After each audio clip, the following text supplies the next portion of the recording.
Okay, apa masalah awak? Masalahnya sakit saraf. Ni Okey. daripada sampai ke betis.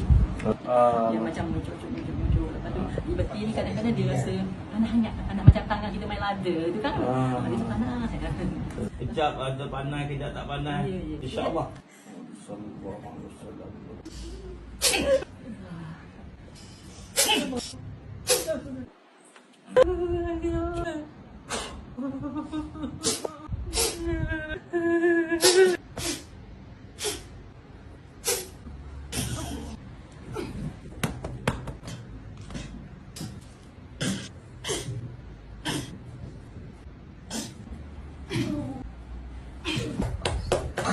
Alhamdulillah, dari Dungun hari ni buat terapi macam mana belajar kita. Dah rasa macam badan tu ringan lah sikit, ringan.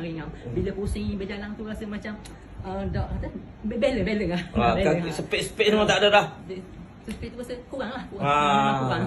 Okey. Alhamdulillah, syukur kita tadi datang berbagai-bagai masalah. Datang dari menjauh, hari ini diizinkan Allah ya. Sembuh. Abang macam mana rasa? Bahagia? Okey. Okey, nampak sihat. Okey. Nice. Follow Cik Master di SJM Aris, CJM Terapi Solution. Solution.